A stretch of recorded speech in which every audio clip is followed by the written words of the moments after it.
Ano po mga plan ninyong gawin ngayong darating na Kapaskuhan? What are the things you plan to do in preparation for Christmas? Nakapag-set up na po ba kayo ng Christmas tree at iba pang mga Christmas decoration sa mga bahay nyo? Sino nakapag-set up na? Kami hindi pa natapos yung setup kasi nga nagkasakit kami buong pamilya. Pero yun, nakaabang na po, nakaabang na yung mga decorations. Nabili nyo na po ba at nag-gift wrap yung mga pangreregalo ninyo sa mga pamangkin o sa mga inaanak o sa mga anak ninyo ngayong Pasko? Yung iba, alam ko, nabalot na nila at ready na silang ipamigay. Yung iba, nag-aantay pa siguro ng tamang panahon para makabili ng mga regalo. Yung iba po siguro, naka-ready na rin yung menu na iahanda para sa Noche Buena. Yan, meron ba rito yung ganun aga mag-prepare? Ngayong mga gantong araw pa lang or date pa lang, naka-ready na kung anong iluluto para sa Kapaskuhan. Minsan ngayon, iba kasama pa hanggang New Year, naka-ready na yung kanilang iluluto.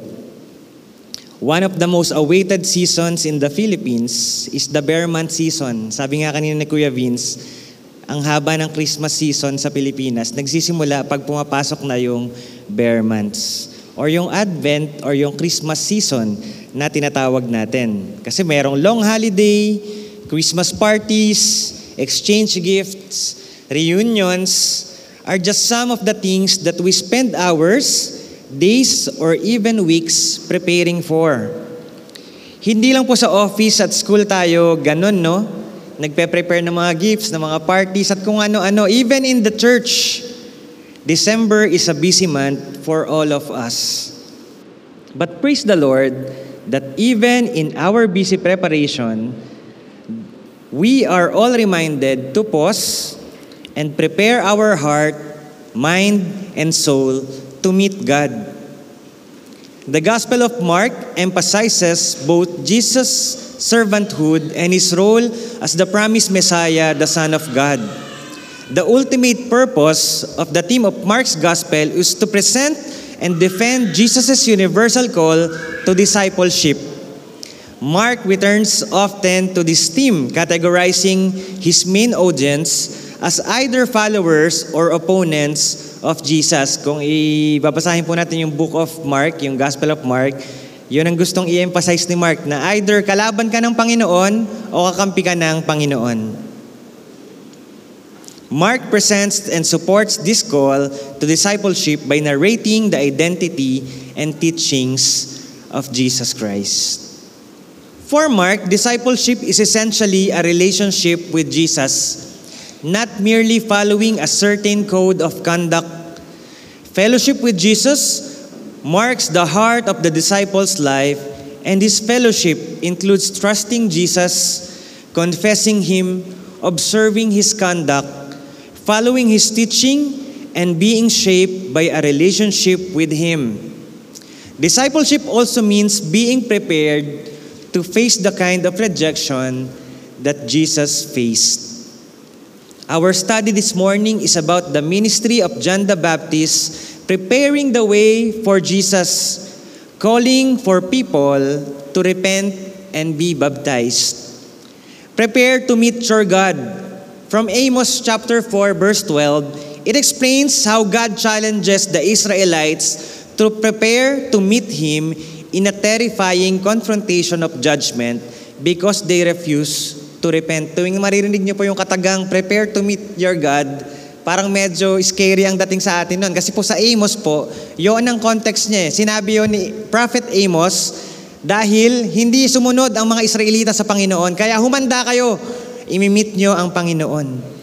But this morning, we will prepare to meet God in a sweet contemplation because of His all-sufficient grace. Tayo po yung manalangin. Lord, this morning, nawa po ang inyong banal na spirito ang siya magturo sa amin kung paano namin susundin ang iyong salita. Salamat, Panginoon, sa kalakasan na ipinagkaloob sa amin, Panginoon, as we understand and apply your word. Thank you. This is our prayer. In Jesus' name, Amen. So babaguhin po natin yung prepare to meet thy God na kataga na yon sa araw na ito, that this preparation of meeting God is a sweet contemplation because of His all-sufficient grace. Our first point is prepare your heart. Verses 1 to 3, sabi po, the beginning of the good news about Jesus the Messiah, the Son of God, as it is written in Isaiah the prophet, I will send my messenger ahead of you who will prepare your way, a voice of one calling in the wilderness. Prepare the way for the Lord. Make straight the paths for Him.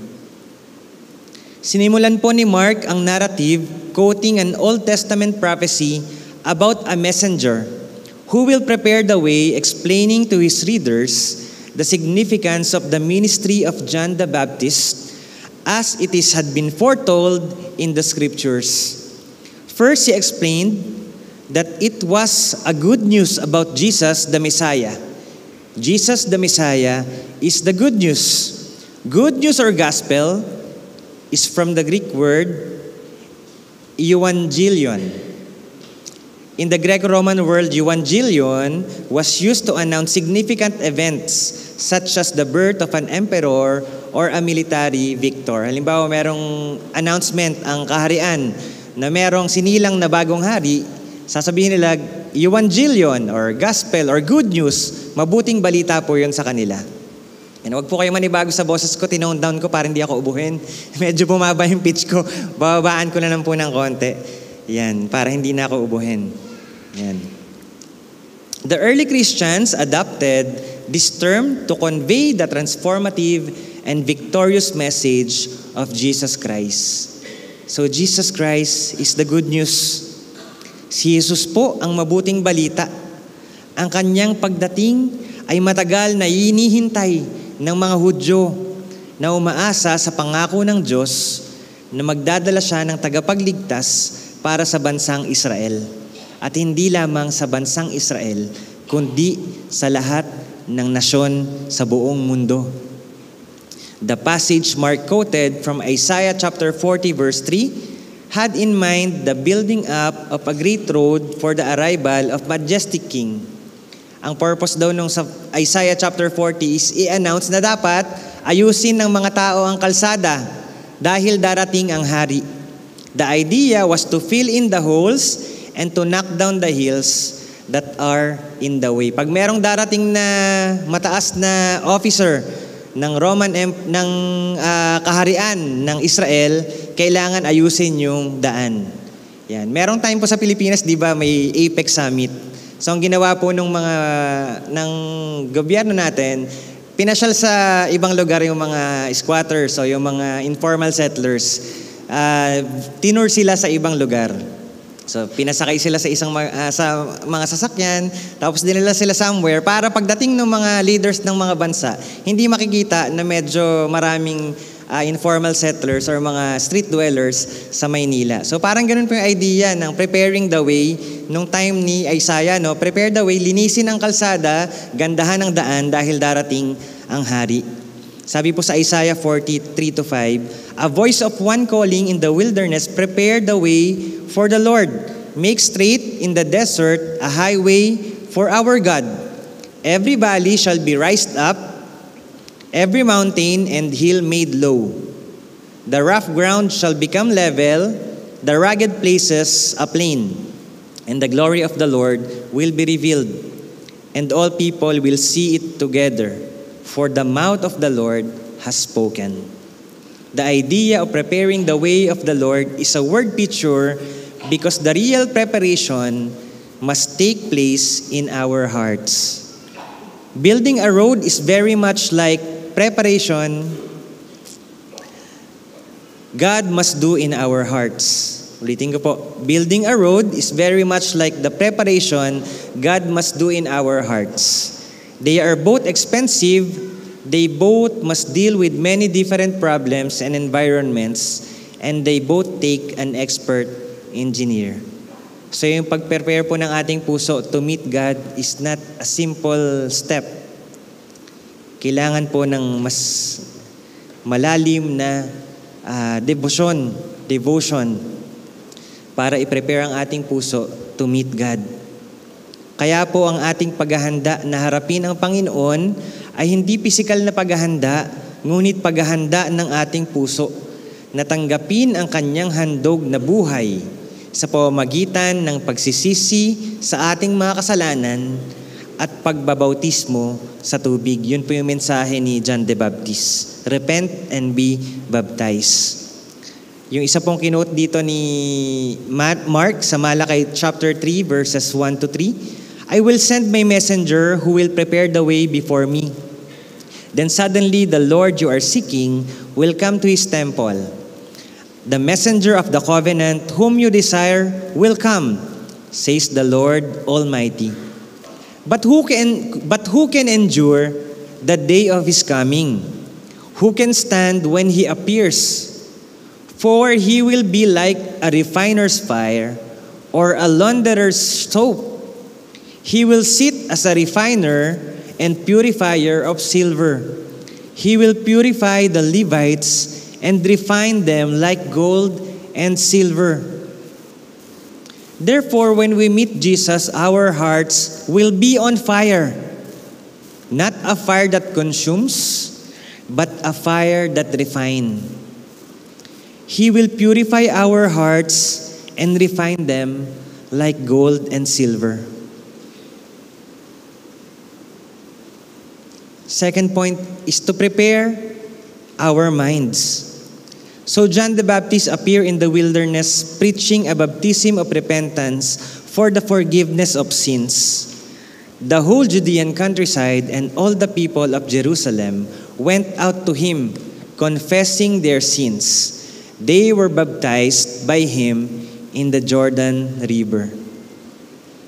And the prophecy about the voice calling in the wilderness was fulfilled through John the Baptist. The message he brought is about a baptism of repentance for the forgiveness of sins.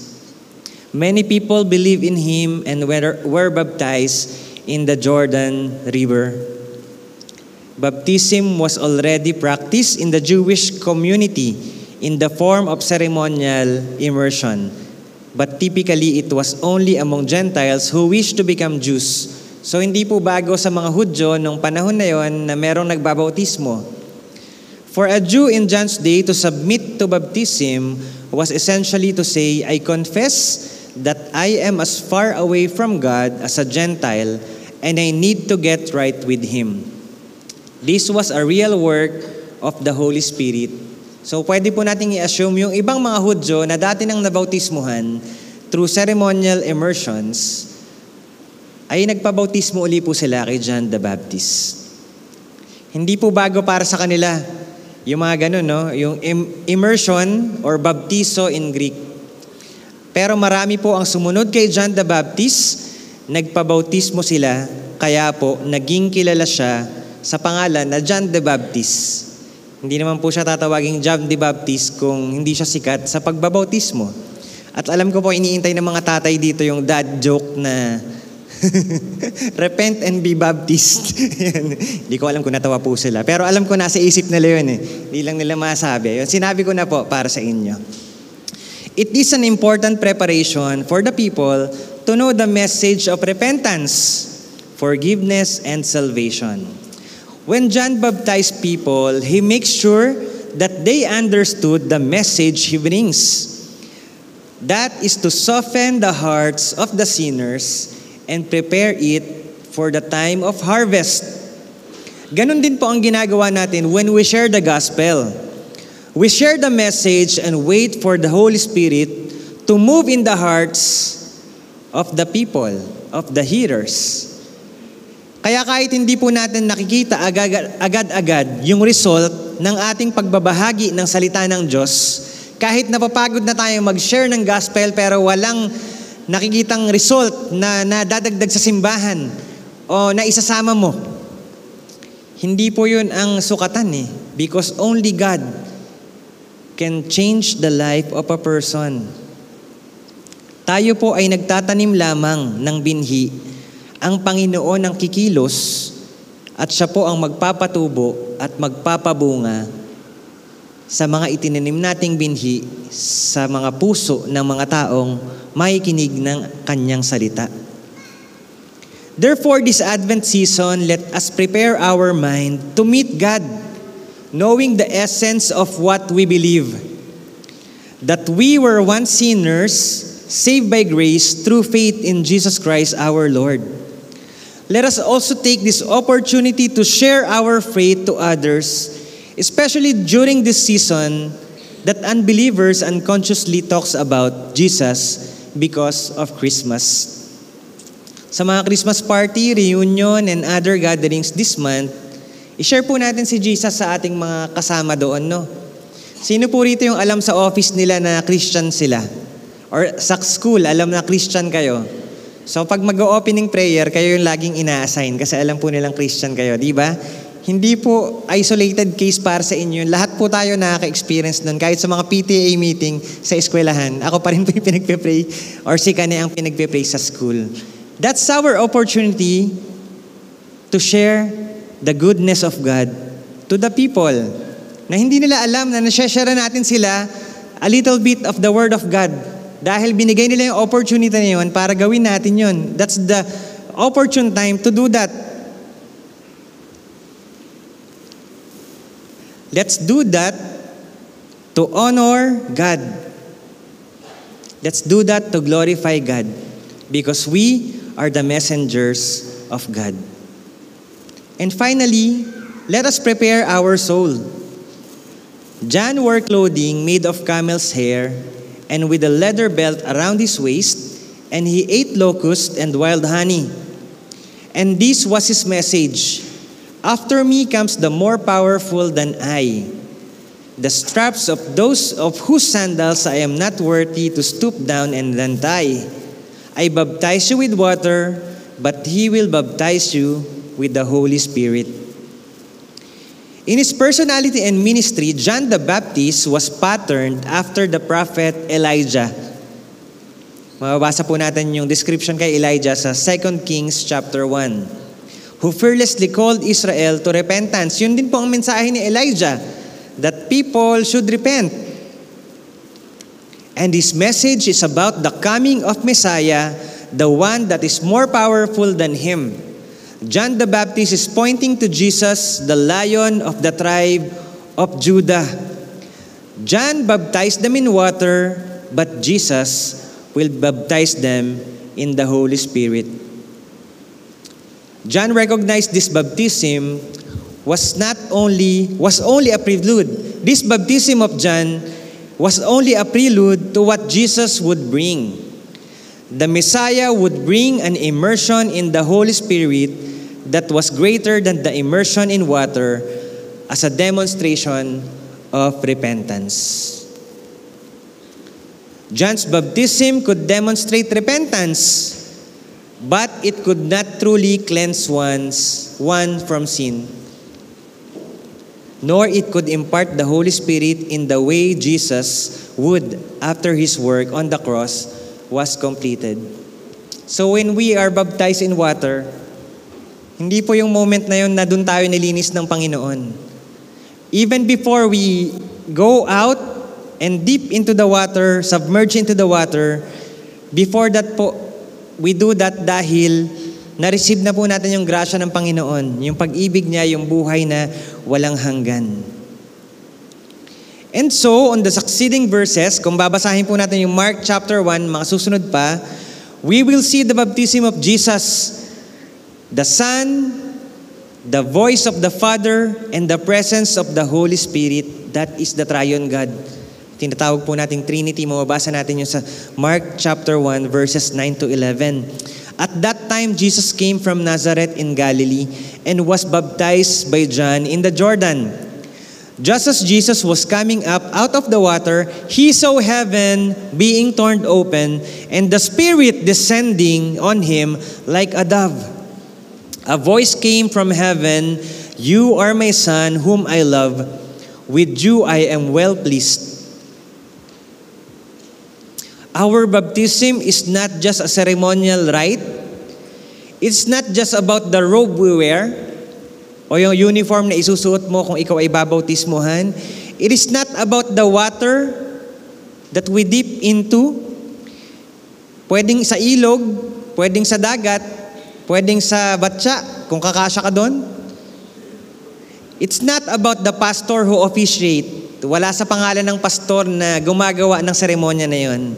But it is about Jesus and about our souls receiving the Holy Spirit, being prepared to do the will of God in our lives as we profess our identity as followers of Jesus. So ang book of Mark, ang Gospel of Mark, different from Matthew, Luke, and John. Kasi hindi po kinuwento doon yung genealogy of Jesus. Kung papansinin niyo po, yung Matthew, Luke, and John, binanggit pa rin yung kabataan ni Jesus, di ba? But here, Mark, concisely, shinortcut na niya yung story because ang main readers niya, ang main people na kanyang target na makabasa ng libro na ito, ng gospel na ito, ay mga non-Jews or mga Gentiles. He wants to explain who is Jesus, who is the Old Testament prophet, and those things. Kaya kung titignan ninyo ang mga cross-references ng Mark sa ibang mga gospels, is may iksi lang yung mga kwento. So that is Mark. Meeting with God requires personal preparation. It means seeking Him with an undivided heart and mind and soul. It means not allowing anything else, no matter how blessed or wonderful it may be, to distract us from preparing to hear from God. So yung kabisihan natin ngayong Christmas season, kung yun ang magiging dahilan para tayo ay mapalayo sa Panginoon, mapagod ang ating mga puso, at makalimutan natin ang Panginoon sa darating na Kapaskuhan, ihinto na po natin yung kabisihan na yun. Kanina sinabi po, di ba, karamihan daw, pag medyo palapit na ng palapit yung December 25 o yung midnight ng December 24, mas parang nababawasan yung kaligayahan. So maraming reasons, siguro dahil matatapos na ang season na ito. Next week, pasokan na naman. Dahil makocompute na kung gaano karami yung ginastos na pera at nakita niya na kulang pala ang para sa susunod na taon. At marami pang reason, no? But, if we prepare our lives, our hearts, our mind, our soul, to meeting God, pagdating ng Noche Buena po bang tawag doon? Libre lang po yun. Wala tayong gagastosin kahit ano. Hindi tayo may stress because we are meeting God. Preparing for this busy season may cause us to lose focus. But how do you make sure that amidst the Christmas rush, your heart, mind, and soul are prepared to meet God?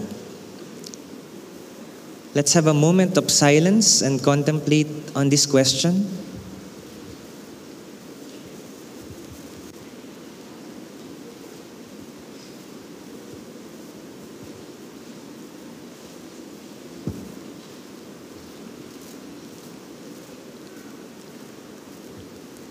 Yes, Lord. Siyempre, Panginoon, gusto namin pagdarating yung Christmas season, maganda ang dekorasyon, bongga ang mga handaan, at special ang bawat celebration dahil hindi man yun yung eksaktong birthday ni Jesus, but we are celebrating it as if it is the moment na ibinigay niyo po siya sa amin. Pero Panginoon, more than the business na kayang ihatid sa amin ng Christmas rush na ito and commercialism na dala ng Kapaskuhan, we pray, Panginoon, that you enable our hearts to see you, to meet you behind the Christmas lights, behind the parties, behind the gifts that we can receive. Dahil yung gift po na pinaka-special na natanggap namin ay nanggaling sa inyo. Ang pag-ibig ninyo, Panginoon, sa pamamagitan ni Hesukristo na aming tagapagligtas. Dalangin ko, Panginoon, na ngayon darating na Kapaskuhan, hindi po kami masyadong mabisi, Panginoon, sa aming mga activities, even sa mga church activities, Panginoon, na magbibigay sa amin ng stress, Panginoon. Dalangin namin, Panginoon, na magkaroon kami ng konting katahimikan. Manalangin kasamang aming pamilya o mga kaibigan. Pasalamatan ang iyong kabutihan na ginawa sa aming buhay. Pasalamatan ang buhay na ipinagkaloob sa amin sa pamamagitan ng inyong anak na si Jesus. Maraming salamat, Panginoon. Ito po ang aming dalangin sa pangalan ni Jesus. Amen.